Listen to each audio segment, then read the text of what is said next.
A young boy discovers a retired superhero in his neighborhood, isolating himself as Rocky Balboa. Conveniently enough, the boy needs his help to get some hoodlums off his back. Will this aging steroid pincushion come out of retirement? We'll find out in Samaritan. Hello there, you loose units, and welcome back to another episode of Spicy Boy Reviews. I'm, of course, your host, Andrew Iles. Here we are, Samaritan, an Amazon Prime original film directed by Julius Avery. He's an Aussie director. He's directed a couple little things here and there. Most notably, though, a little indie Aussie film called Son of a Gun, and a fun World War II body horror movie called Overlord. We open the film on some sweet exposition with some animation over the top that looks straight out of the Spirit movie from 2008. It sets up that 25 years ago, there were two superhuman brothers who had superhuman powers who inevitably became enemies. This sounds familiar. The good brother is named Samaritan, and the bad brother is named Nemesis. A little on the nose, don't you think? Hang on, wait a minute. Sly Stallone playing a hero, yet his brother is the bad guy?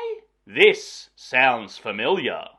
We learn that Nemesis has forged a hammer out of steel and the hatred towards his brother, and we find out that that hammer, or weapon if you will, is the only thing that can actually take down Samaritan. Turns out that they have an epic fight on the top of a building, and they're assumed perished in a factory fire and are never seen from ever again. Cut to present day and we meet our protagonist. He's a young boy who lives in an extremely poor neighborhood here, and his mother leaves him alone at night because she has to go off and make ends meet by working night shift. This sounds familiar. This boy is obsessed with a presumed dead Samaritan because he loves superheroes, and I guess he's a local hero after all. And he believes that he's actually not dead and he's alive and hiding somewhere. And wouldn't you know it, he happens to run into an antisocial hermit who actually is a garbage man who he suspects is a Samaritan because he read the script. The boy then gets sucked into a potential life of crime by being coaxed into helping out a convenience robbery here by Tekashi 69 and his friends. The robbery is successful and he impresses all the gangsters here, and then he meets the big bad of this film. He's a mob boss by the name of Cyrus, played here by Game of Thrones Eon Greyjoy, who is actually now cosplaying in this movie as a modern Viking barber barista hipster. He's pulling a Frank Costello in the neighbourhood by taking poor kids under his wing to build an army of young criminals. However, our young protagonist pisses off Tekashi 69 and he gets his goon friends and they chase him down for a beatdown. But Sly's having none of it! He decides to come out of hiding to help this young boy for reasons, and beats up Tekashi 69 and all of his friends to save the young boy, and shows that he has some inhuman superpower strength. Proving the boy right! What a coinkydink! However, we do find out that if Sly's character gets injured, he needs to cool himself down immediately because he heats up so much. You know, cold water, ice cream of the such, because if he overheats, his heart stops. Flaws?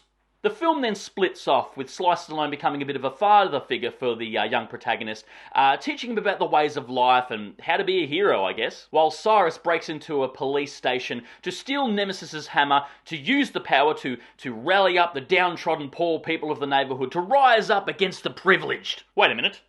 This sounds familiar.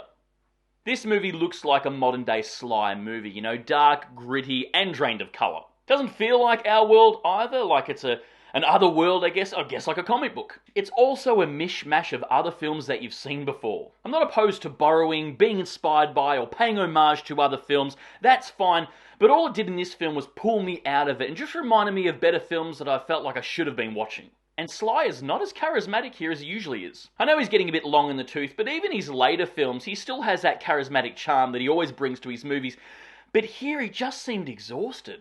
We also get some de-aging effects here on Sly with a couple of flashback scenes, and they look straight out of a PlayStation game cutscene.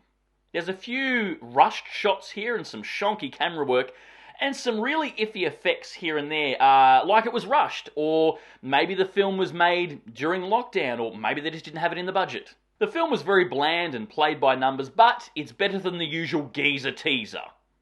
It's also produced by Sly himself, and I'm starting to think that he's a bit of a Game of Thrones fan, because we saw him go head-to-head with Jason Momoa in Bullet to the Head back in 2012, and now he's going head-to-head with, I'm not going to even attempt to pronounce that fucking name.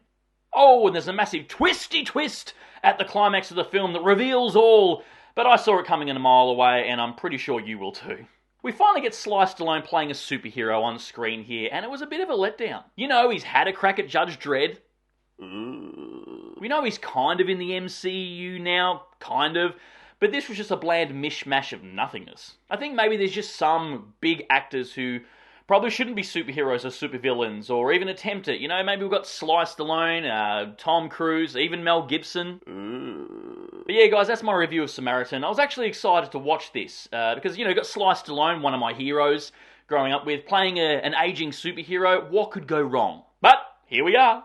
Yeah, guys, write down below if you've seen the film or if you were excited about it. What is actually your favourite Sly Stallone film? Like I said, I'm a huge fan. I'd love to hear it. And if, of course, you've made it this far into the episode, please give me a thumbs up because your love and support keeps me going because I just love movies and I assume you do as well. And, of course, don't forget to hit that subscribe icon because we give it episodes weekly and I'll see you back here next week for the next review. And until then, stay spooky, kids.